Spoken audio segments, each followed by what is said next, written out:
So all of a sudden, most of the firepower at that moment is aimed that way, um, because of Luna's influence on the gunman. Yeah. And Matteo at this point is saying to Serrano, he's saying, we can't let Cristobal get killed here. That's what I'm here for. We've got to keep him alive. So that's what Mateo's here for, and he's telling you basically this is his expectation. Whatever the hell goes down here, he couldn't stop Cristobal from coming, but his job is to make sure he comes back. Um, and he says he'll even say, if the woman is causing the most trouble here,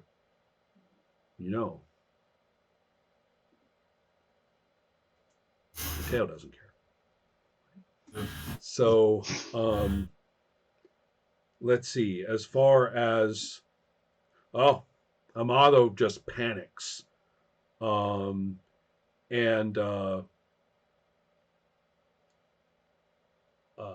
is actually wavering between shooting Gutierrez, shouting, it's your fault. You made me do it. I wouldn't have done this. I wouldn't have done this. It's you. And he's pointing at Gutierrez, and he looks like he's about to shoot him. And he's also, like shifting toward to cover Luna and saying things like, "You stay away from me. You stay away from me. I'll shoot you too if I have to." So, and Obispo, in the midst of this, seeing the sale of his ranch slip away from him, is basically saying to Cristobal, he's Obispo's smart. He takes one look at Cristobal and he says, "I've got the killers right behind me. They're yours. No other violence. I'll give them to you, and we're done." Cristobal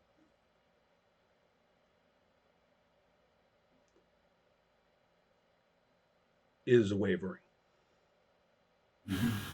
on this, but he even says, "But you led them. You started this, right? Didn't you?"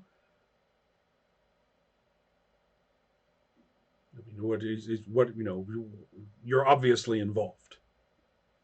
So he's wavering. Kind of likes the idea of just being handed the culprits, but on the other hand, he also knows he could be snowed. So he's kind of wavering, but he is also, ready to start settling things in blood. He's just not quite as Amato seems to be the most trigger happy at the moment.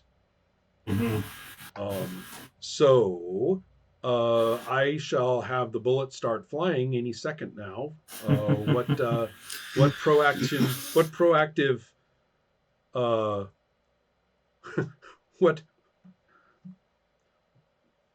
what proactive events can we start hearing from you guys? Yeah. Do you want to go first, Hans? Sure. I have an idea. Yeah. I mean, doesn't matter. I'll just get down off my horse and next to Cristobal and say like, you're here because of Alonso Melero. And I like stress that name, Melero. Like, we're not here to exact revenge. We're here to see the right thing done. This place belongs to Melero. It belongs to Melero. We're here to see the right thing done. Don't fall for his tricks. Right. Yeah, he'll kind of blink a little, and he's inclined to say, first things first. Bring us his body. It's in fact, someone else in your group would even, and when Cristobal says that, says, what kind of savages are you? Now, of course, these are people who would go and burn ranchers' places, but at the moment, they're kind of like the idea of this guy's body being left untended. They're kind of like, that's gross. Yeah. So, so that's what's happening in your group, but uh, but like one of the gunmen who's kind of focusing more on Luna right now looks over his shoulder at your group and says, "Didn't you hear us? Get out of here!" This is Spanish, right? Um, and so this is one of the people who's kind of set up to be able to shoot whoever they want. So you guys are being warned off, and the bullets will start flying probably. With gunfire that is as laborious as this in most cases, there's no such thing as a warning shot. Yeah. You don't give up like your combat round just for a warning shot, right? Mm-hmm. So the warning shot is the loading and the yeah, exactly. Yeah, okay. What did you think? Yeah. I mean, I think we're getting we're getting our guns. Mm-hmm. They're ready and they're out, and yeah, we're not going to be sitting ducks, I guess. What can I get a better idea of once something happens, if anything, or what Serrano might do to forestall something happening, or what would he do? I mean, in other words, let's see where you're going with this. Yeah. I think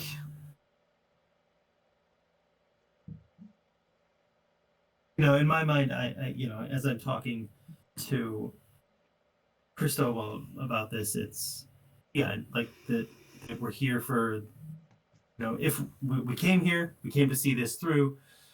The reason we're here is for that Alonso Melero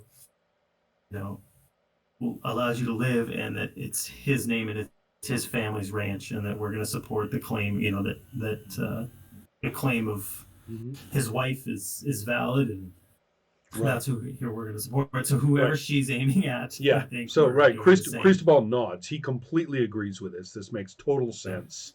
Satisfies. So I guess we're not being defensive. Satisfies the concept of honor from about 5 different directions as far as he's concerned. Right. So basically, yes, he will. He'll actually, I think, say he'll basically threaten.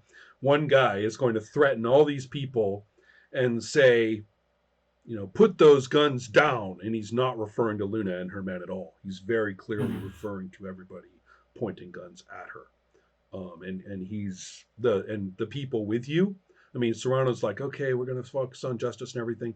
All the clicks, all the clicks, and and everybody jumps off their horses, right? They hit one knee in some cases, and one person gets on the other side of a horse and uses the horse as a bracing point for a standing position. The horse kind of walks forward and backward a step or two, not quite liking this, and and so that's what's going on with your team. Yep. Okay, so they're backing up Luna. Yep. Luna, Amato is, you have no idea whether he's the gun goes back and forth between you and Gutierrez, and you don't know when the trigger finger will pull, right? Yeah. I guess it's going to be pulled anytime now. So my reason, and when Gutierrez shouts this about there's no Melero left and I want her, then I call out and answer him that there's one Melero that's grown up. It stands right here. You can have her. There's 2 more Meleros that can inherit this ranch if I die today. And I sort of have this realization that Cristobal is sort of have some kind of promise, some kind of connection to the Melero. So I want to sort of underline that there are more Meleros. Right. Than me. I see. Here.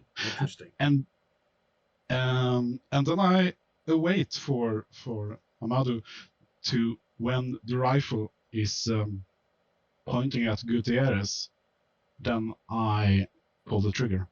Right. and Okay, to shoot shoot Gutierrez. Gutierrez. Okay, I see. Yeah. All right. So, therefore, we have a very dynamic situation here.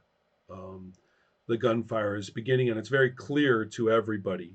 The two nobody's pointing guns at the two people from the east, and so they are going to. Uh, that's an interesting question. Each of them will individually decide what to do. Let me look at their priorities.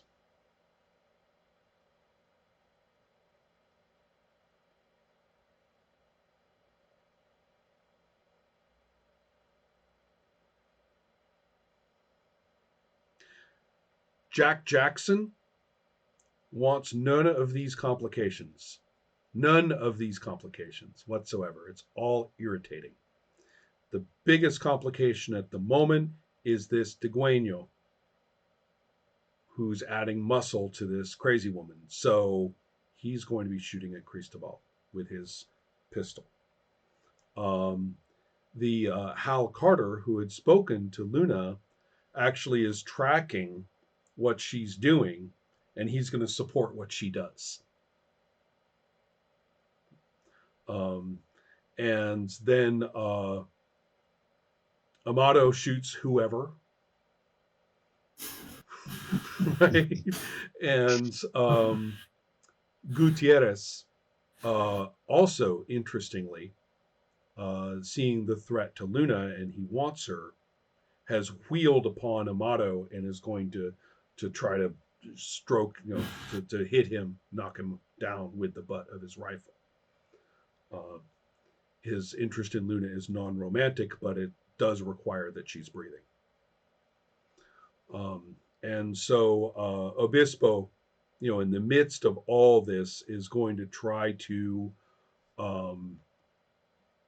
rally the other gunmen to fire upon the group of Degüenos, whom he sort of sees as the biggest foreign threat, the biggest non-negotiable threat. Right? These people who've mysteriously ridden in. One person is clearly insane, talking about Justicia from the mission of all places. If the mission finds out about this, oh no. Everybody shoot those fuckers now. Right? So that's kind of what's happening here. In terms of violence, what is this isn't like a statement of intention and stakes, Hans. This is more like we're going into it and we're just going to keep playing through it, and as we roll, we'll just know what to do as we go. Yeah. Right. So you're not like committing to a specific, action when you say this. I just want to know what it is. Yeah, I think it's that focusing on Obispo and his men as the biggest threat here, or as the Okay. Say that. Okay. I mean, shooting. Okay. Once the gunfire starts, that's where it's aimed. Let's talk about traits. Renon's going to use I'm a mother. She brought in her two kids and talked about them as inheriting the ranch, so she's doing it to shooting Gutierrez to ensure their safety. Mm-hmm. As I was thinking about my latest trait. Oh, by the way, did everybody add a die to their pools? Oh, not yet. Yes, I did. Okay. For the session. Wonderful. Yeah. To see La Misión and the people who need it protected above all, because that's why right. I'm here, is to make sure Cristobal and everything gets through, and that so then the people will continue to kind of be on the mission side. Right. So both of these gives us an idea of content that we can use, right? For whoever narrates what, we can talk about what you do and you don't achieve, and what is incidental in terms of outcomes. The pool does not hand the game master much sadly, to do about what a whole bunch of other people are doing. Right. So we have to say whoever narrates stuff is going to have to kind of say what they think was probably going to happen. Right. Unless, depending on what gets otherwise stated. So 2 dice each for gift dice. It's a pretty even Steven situation, I think, in that regard anyway. The broad middle range applies. Yeah. Okay. I'm gonna take my whole pool of 2 dice. All right. I'm adding 3 dice Okay. to leaving 1. Okay. I got a couple of 1s. All right. Well then, please take the weight off your GM. But no, I'm not. I mean, I'm kidding because if you want the +1, that's fine too. But whatever it is you want, please let me know. I'm taking the monologue of Victor. Are you? Yeah. Who would have known? Me too. Okay. All right then. Popcorn. Let's figure out how this works. Uh-huh. The only thing in a situation like this, it may even be useful for one person to start talking, and if the other one wants to toss a couple of things in or say, oh, but wait, my thing is this, and they can kind of adjust. But we should make sure that each person gets a nice chunk of their own. Exactly. Yeah. I thought that as well. You can sort of fill in the gaps for each other. That was good. Should I start as Luna is the one shooting the first so. bullet here? So yeah, you're the more proactive of the two at the moment. So yeah. Yeah, exactly. So the rifle goes off, hitting Gutierrez straight in the chest as he's fighting with Amado over the rifle and tries to tear it from him. And as Gutierrez falls, the other rifle sort of goes off in their fighting, hitting Amado in somewhere, so he falls to the ground as well. Okay. Mm-hmm. And I pause there to give over to Johans. See, we can go back and forth a bit, maybe. I think, there's, volley of gunfire goes up, and I think, bullets fly our way, and Jack Jackson, is that the guy who's shooting at us, shooting at Serrano, or at Cristobal. Yeah, Serrano, I think in the first volley just takes him out before he can get the shot off at Cristobal. Okay. I think the man following Luna sort of circles around to stop Obispo from, if he was going to run, something to sort of hold them in place. And of course, exchange fire with Gutierrez man as well. And probably taking some of them, hitting some of them. Right. As well. Okay. Yeah, they learned in the last session that Luna, when she, Luna can take care of herself, right? So they didn't try and back you up directly. They're like, oh, okay, she's on that part. We'll go take this part. Yeah, that makes sense. Exactly. I'm speaking as audience member here. Mm-hmm. Yeah, exactly. Yeah, and I think with Cristobal saved, he's aiming at Obispo and his men, and I imagine Obispo takes a slug, and all the craziness pitches over. And out of curiosity, how dead is he, if at all? Let's leave him almost dead. Okay. Yeah. And so what about the exchange of fire between the Digüeños and the other gunmen who were focusing mainly on them at that moment? The Obispo's men? Mm-hmm. Yeah, I don't know. I mean, I think there's a kind of... I mean, they've been taken down a little bit by the other men, but what's that exchange? Yeah. I think there's an equal... Good question. I mean, I think the Digüeños are mostly successful, or more successful, I guess. In terms of um, taking them out and causing chaos kind of in their ranks as such. But I think there are some casualties on our side, like that man standing behind the horse. It's probably maybe a bullet goes into that horse, Ah, right, and right, he gets right, pinned under the horse, and right. another one gets shot off, or shot. Another one of the Dueños gets shot and killed. So maybe a couple of them Right. taken So out. there's a lot of badness here. Yeah, A lot yeah. of big bullet wound, big bullet holes. Right. These are Mhm.